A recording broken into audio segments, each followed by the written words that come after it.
Comme des petits enfants, bonjour. Je vous salue dans le précieux nom de Jésus. Nous sommes toujours en confinement, mais n'oubliez pas que la parole de Dieu n'est pas confinée. La parole de Dieu est libérée pour chacun de nous et elle est accessible à tous. Donc que vous soyez chez vous, confinés ou pas, vous avez tous accès à la parole de Dieu. N'oubliez pas, nous avons notre Bible toujours en main. C'est là-dedans que nous allons chercher, c'est notre boussole. C'est là que nous irons toujours chercher des références par rapport à tout ce que je vous dis. Parce que moi, je parle, mais la parole de Dieu, elle est la vérité. Et ce que je vous dis est dans la Bible. Ma Bible est vieille, mais c'est ma Bible et la parole de Dieu reste la même, elle ne change pas. Donc, nous avions vu hier que Dieu est esprit. Nous avions vu hier que Dieu est le créateur du monde, de la terre, du ciel. Il est le créateur de tous les humains, de toi et moi. Il est le créateur de toutes choses qui existent, de la mer, des animaux, des plantes, du soleil, de la lune, des planètes. Il est le créateur de tout. Nous avions vu que Dieu n'est pas un Dieu comme on s'imagine, comme les gens s'imaginent, sur les nuages, dans les nuages, à attendre un père fouettard qui est là pour nous punir et nous envoyer des sorts et autres, ou des sacrés ou autres. Donc, nous avons vu que Dieu, il est là, il est pour tout le monde. Et nous avons vu que Dieu, adulte comme enfant, nous avons tous besoin de lui. Donc là, c'est le petit résumé que je vous fais. Et surtout, ce qui est important, c'est que Dieu t'aime. Dieu m'aime, Dieu t'aime. C'est ce qui est important dans ce petit passage-là. Dieu existe et il t'aime. Sache-le bien. Dieu existe et il t'aime. Il est esprit, il est amour, il est partout, il ne change pas, il est le créateur et il t'aime. Et nous avons besoin de lui, tu as besoin de lui, j'ai besoin de lui. C'est pour cela que nous allons apprendre à le connaître tous les jours un peu plus. Dans notre deuxième étude d'aujourd'hui, nous allons voir s'il y a plusieurs dieux. Plusieurs dieux. Parce qu'il y a des religions qui affirment qu'il existe de nombreux dieux, mais pour la Bible, il n'existe qu'un seul Dieu. Il n'existe pour la Bible un seul Dieu. Seigneur Dieu, nous te bénissons, nous te remercions, Seigneur, encore une fois de plus, car tu as permis que ce moment soit possible. Et je te remets par avance ce petit moment et je te remets chaque internaute, chaque personne qui m'écoute de chez lui, de sa voiture, de son lieu, là où il est. Je te le remets afin que tu puisses toucher son cœur, que tu puisses ouvrir son intelligence spirituelle, que tu puisses vraiment attirer son attention sur ton existence, car autour de lui, autour de moi, il y a la preuve de ton existence.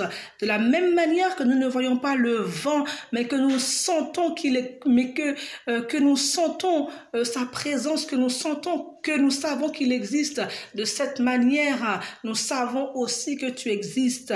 Alléluia. Et nous voulons vraiment te demander de nous assister en ce moment pour cette étude. Que tu sois béni, que tu sois honoré. Prends la première place en toutes choses. Au nom de Jésus, amen. Donc, nous revenons ensemble encore, nous continuons. Il y a des gens qui disent qu'il y a plusieurs dieux. Donc, je vous disais, la Bible nous dit qu'il n'y a qu'un seul Dieu. Et donc, la Bible nous enseigne que Dieu est un. Il est un, mais qu'il est aussi... vous allez lire, comment je vais expliquer ça? Vous allez lire tout au long de nos études ou de votre recherche personnelle, vous lirez, vous trouverez plutôt dans la Bible, dans ce qu'on appelle l'Ancien Testament, plusieurs noms et plusieurs attributs de Dieu. Alors, dans ce testament, moi, ce que j'ai relevé, il y en a plus, hein, mais ce que j'ai relevé, les principaux, c'est que Dieu, dans ce testament, vous trouverez souvent l'Éternel. Vous trouverez l'Éternel des armées. Vous trouverez le Dieu Tout-Puissant. Vous trouverez le Père. Vous trouverez Seigneur Dieu ou Seigneur mon Dieu. Tout cela, ce sont des noms que l'on donne à ce Dieu qui est toujours un, mais qui a plusieurs noms. Et ces noms-là, en général, ils signifient quelque chose en fonction des circonstances que vous apprendrez plus tard. Dans le Nouveau Testament, nous apprendrons qu'il portera un autre nom. Mais ce Dieu-là, nous voulons attirer votre attention. Nous disons toujours que Dieu est un, qu'il n'y a qu'un seul Dieu. Nous voulons attirer votre attention sur le fait que ce Dieu-là est un Dieu saint. Saint, qui veut dire qu'il n'a pas de péché en lui. Il n'a pas de mal en lui. Et ce Dieu-là ne supporte pas le péché. Il ne supporte pas le mal que nous, les humains, nous faisons. Et ce mal-là, il existe depuis longtemps. Nous reviendrons dessus un peu plus tard. Et justement, pour tout ce mal, tout ce péché que nous appelons, là, nous l'appellerons péché, c'est ce que vous lirez dans la Bible. Pour le péché qui existe dans le monde, tout ce que nous faisons qui sont contraires à la volonté de Dieu, donc qui sont contraires à sa parole, tout ce que nous faisons en désobéissance, qui est le péché, Dieu, ne supportant pas ça, nous a envoyé quelqu'un, il nous a envoyé Jésus-Christ. Donc Jésus-Christ est venu pour régler le problème du péché une fois pour toutes. Il est venu pour prendre tous nos fardeaux, tous nos péchés sur son dos, afin que nous en soyons libérés et que nous puissions être réconciliés avec Dieu. Parce que les péchés nous empêchent de communiquer avec Dieu. Les péchés que nous avions avaient causé une rupture entre Dieu et nous. Donc Jésus est venu pour effacer notre dette. C'est comme si quelqu'un qui a commis un crime, qui est condamné à mort, et que un juge vient et vous envoie quelqu'un qui vous dit, moi je dis, ta dette est effacée, tu es libéré, tu peux sortir. C'est ainsi, lorsque Jésus vient, il meurt et il nous libère. En mourant sur la croix, son sang a versé, son corps a été frappé, meurtri, il a beaucoup souffert, et tout cela c'est pour toi et moi. Et donc, c'est ce problème du péché-là que Dieu est venu régler avec celui que nous appelons Jésus, mais qui est aussi toujours Dieu. Et c'est aussi ce même Dieu-là, c'est Jésus qui est venu pour régler, comme je disais, tous ces problèmes de péché, et dans le but que nous communiquions avec Dieu et que nous soyons sauvés, parce que plus tard nous verrons sauvés de quoi, parce que il y a beaucoup en jeu. Nous verrons donc dans le Nouveau Testament, on nous parle de Jésus. Je vous ai brièvement dit qui était Jésus, et on l'approfondira après. Plus tard, nous verrons quand Jésus sera mort et Jésus, il vient sur la terre, il meurt, il ressuscite au bout de 3 jours et il remonte au ciel. Et quand il remonte, il dit, je vous enverrai le Saint-Esprit. Je vous enverrai le Saint-Esprit, ou on peut l'appeler encore le Consolateur. Et donc, dans la dernière partie de ce Dieu, les plusieurs noms que ce Dieu il porte dans la Bible, nous verrons que dans la dernière partie, Dieu, il a cet autre nom qui est le Saint-Esprit, que Jésus nous laisse, que Jésus nous donne quand il s'en va. Il s'en va et le Saint-Esprit vient pour nous aider. Saint-Esprit vient pour nous assister, pour nous consoler et pour aussi nous aider à comprendre les Saintes Écritures qui est la parole de Dieu ou encore la Bible, ce qui est écrit dans la Bible.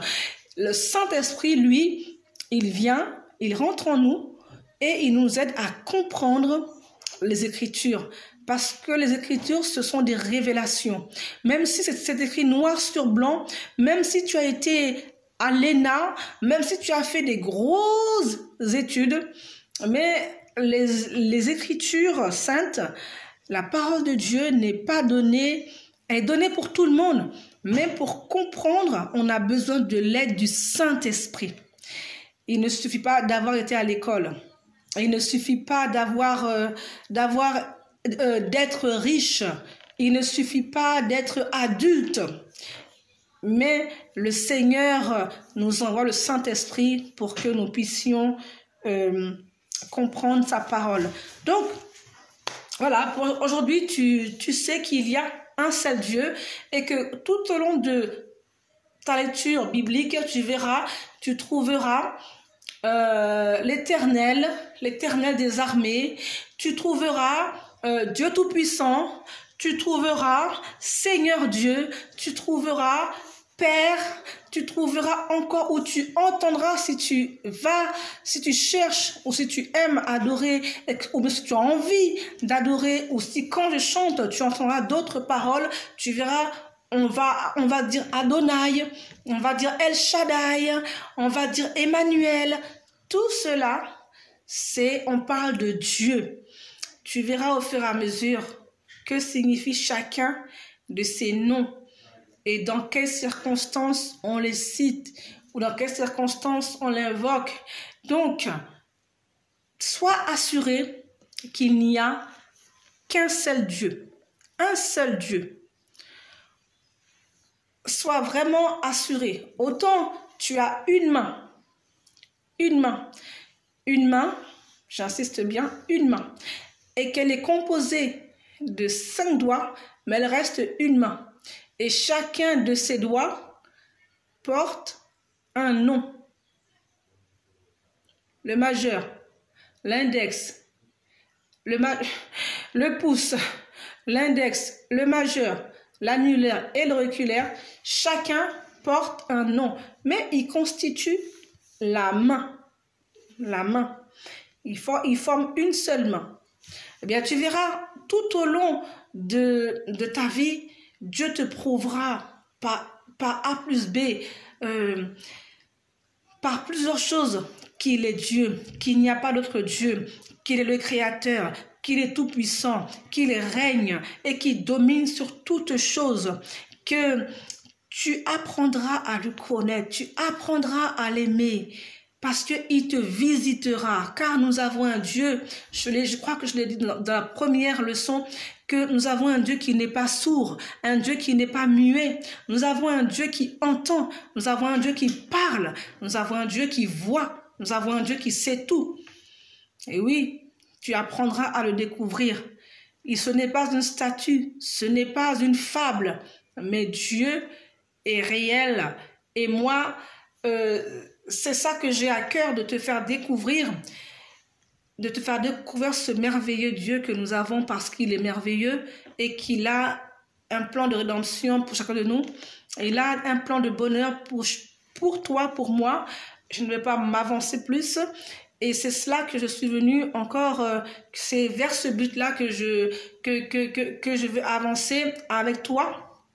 Donc, vraiment, sois convaincu dans ton cœur, avant d'aller plus loin, qu'il n'y a qu'un seul Dieu, afin de ne pas tomber dans de fausses doctrines. Parce qu'il y a des gens qui vont venir te dire qu'il y a tel Dieu. Il n'y a qu'un seul Dieu. Le Dieu tout-puissant, le créateur du ciel et de la terre. J'en dirai d'autres, mais je m'arrête là. Nous avons vu hier, nous avons lu dans le livre de Psaume 19 que le ciel racontait la gloire de Dieu. Si tu lis ce psaume, comment il raconte, comment le soleil se lève comme un époux, vraiment il raconte la gloire de Dieu, la nature elle-même raconte la gloire de Dieu. Bien aujourd'hui quand même, je ne peux pas partir sans te donner un texte pour m'appuyer sur ce que je viens de te dire, comme quoi il y a un seul Dieu. Je prends une autre Bible parce que mes yeux commencent à s'abîmer. Et nous allons aller dans Éphésiens, le livre d'Éphésiens, c'est dans le Nouveau Testament. Le livre d'Éphésiens, au chapitre 4, nous lirons au verset 6. Un seul Dieu et Père de tous. Écoute bien, le verset lui-même le dit. Il y en a d'autres qui le disent, mais on reste que sur celui-là. Éphésiens 4, verset 6. Un seul Dieu est le Père de tous. Il est ton Père, il est mon Père, il est le Père de tous. Et il est qui est au-dessus de tous. Et parmi tous et en tous. En clair, il y a un seul Dieu pour l'univers entier. Que tu sois en Haïti, en Côte d'Ivoire, en Inde, en Chine, au Maroc, en Algérie, en France, que tu sois à La Réunion, aux Antilles, peu importe là où tu es, il y a un seul Dieu et il est pour nous tous. Et en plus, il est en nous, il est parmi nous, il est en nous et on dit il est au-dessus de toutes choses. Tiens, il est au-dessus de toutes choses. Ça veut dire que c'est un Dieu puissant. Nous allons entonner un petit chœur que j'aime beaucoup. Et au fur et à mesure, tu apprendras les petits chœurs que je chante. Je ne chante pas des chants longs, afin que toi-même, tu aies la curiosité de chercher sur YouTube les chants que je te chante et que tu aies envie aussi d'adorer le Seigneur. Car Dieu est un Dieu puissant, il règne de son saint lieu avec sagesse, amour. Oui, Dieu est un Dieu puissant, car Dieu est un Dieu puissant, il règne de son saint lieu avec sagesse, amour. Oui, Dieu est un Dieu puissant. Oui, Dieu est un Dieu puissant. Donc, nous disons qu'il y a un seul Dieu. Seigneur éternel, notre Dieu, notre prière en ce moment, c'est d'abord de te remercier. Te remercier, Seigneur, de nous avoir envoyé, Seigneur Jésus, pour être notre sauveur. Nous te remercions, Seigneur, pour cet amour que tu nous donnes. C'est parce que tu nous aimes que tu vas nous envoyer Jésus, afin que nous soyons sauvés. Merci, Seigneur, pour le Saint-Esprit. Merci, car il vit en nous. Tu nous l'as envoyé et nous te remercions. Permets, Seigneur, que chacun de nous reçoive le Saint-Esprit dans son cœur, afin qu'il puisse nous éclairer pour comprendre les Écritures. Seigneur, nous te remercions car tu es grand, tu es puissant et tu domines sur toutes choses. C'est ainsi que nous nous séparons avec nos bien-aimés. Seigneur, sois avec eux. Protège-les là où ils sont. Plante encore ta parole en eux. Plante ta parole et qu'elle soit bien enracinée en chacun d'entre eux.